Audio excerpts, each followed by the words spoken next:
Hello, good morning, or labas rytas, as I say in my country. My name is not important.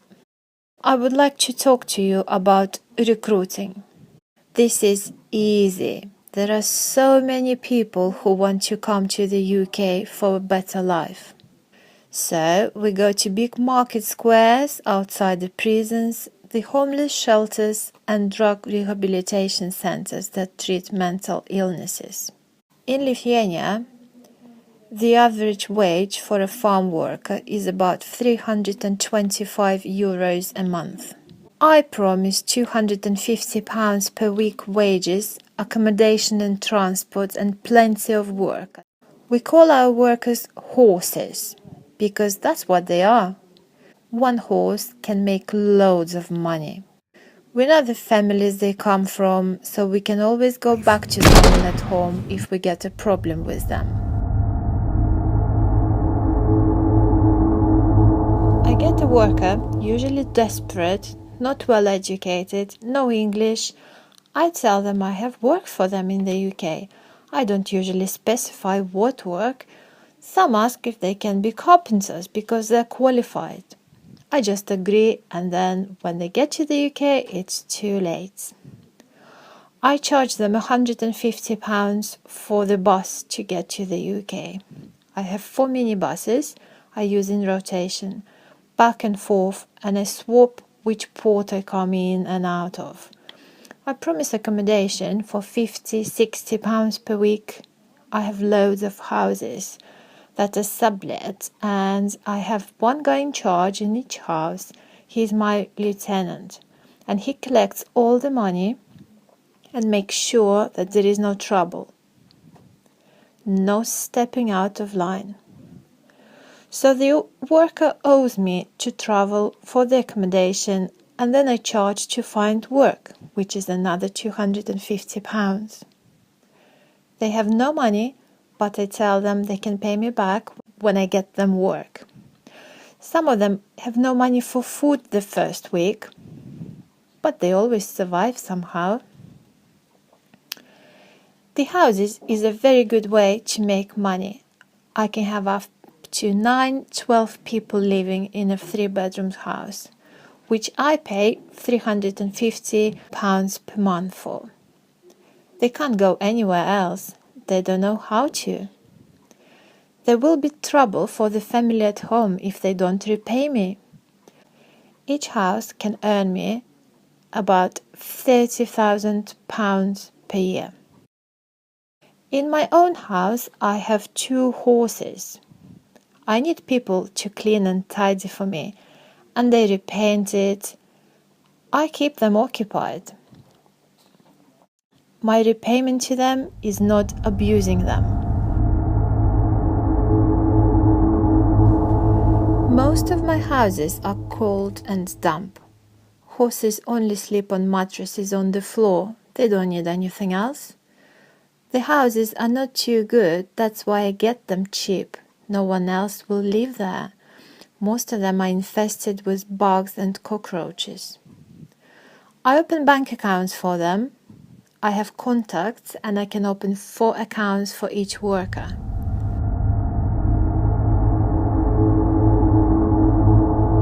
When the workers get paid, I go to the houses, or my other relatives go to the bank machines and withdraw their money. I pay the workers up to £20 per week. Some have run away. It's damage limitations, you expect some to run.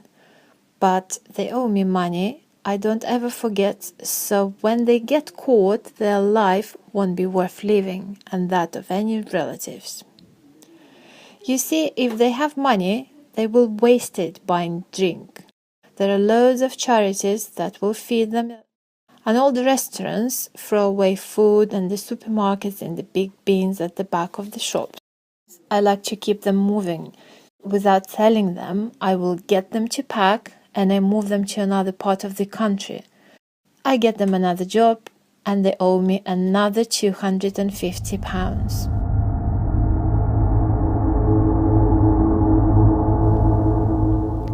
Some of the bank accounts I run into debt, and I can make about £1,000 before the account is closed. I take out what loans I can in their names, so if they do leave me and try to make a life in the UK, they will struggle because of bad debts. Another stream of my income is benefits. I have a very good understanding of the benefit systems, so claiming is easy. I get housing benefit for each house. This is more difficult now after the new ruling, but I can still get child benefit for the workers' children who don't even have to live in the UK. Also working tax credit for each worker. The basic is about £1,940 per year. You just have to play the system.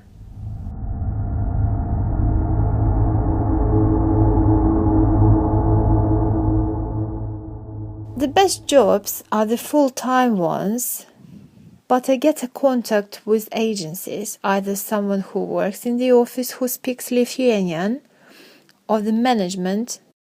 When the majority of workers speak another language, it's amazing how quickly the foreign speaker gets relied upon to organize the workers. So it's simple. I like to deploy workers to more than one factory, spread the load, you see, keep them all guessing. Most of the places I have, some of my family working or people from my town back home, they keep tabs on the workers. None of the workers can speak English, so they can't complain. They sit through the health and safety training and induction. Hilarious, they can't understand the word. If they complain, they speak to other Lithuanians, my family, so I always get to hear, of course.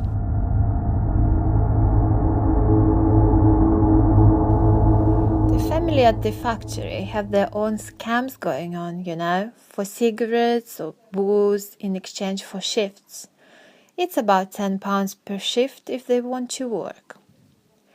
I like to make sure they get to work, so I charge them for transport, £6 each way, and that's deducted with the accommodation at the end of each week.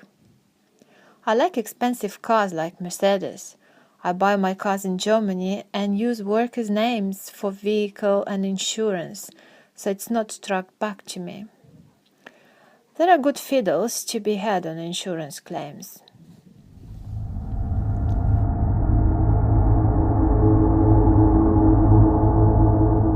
I control my workers through threats and force. We tell them that we will take them to a wood and beat them up, or beat their mothers up at home. We did this to one worker, but he was lucky and managed to get away and got to a police station. Then we shut down the whole area. In a day, we were gone.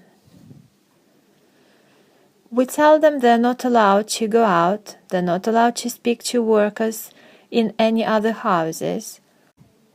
We don't like them to drink. If they do, I get the guy in charge of the house to beat them up. Or they can have free rein with the women. It's up to them how they get the job done. They can't read English, so I collect all the post. I keep all the bank stuff and cards. Well, that's how I run the business in the UK. We can do the same in France and Italy and anywhere in Europe. I can send workers anywhere in the UK. I can always sell them on, which costs about £200 and increases the debt of the workers, so it will be a long-term commitment. They are hard-working and it's at no cost to you. It only takes a phone call and I can do the rest.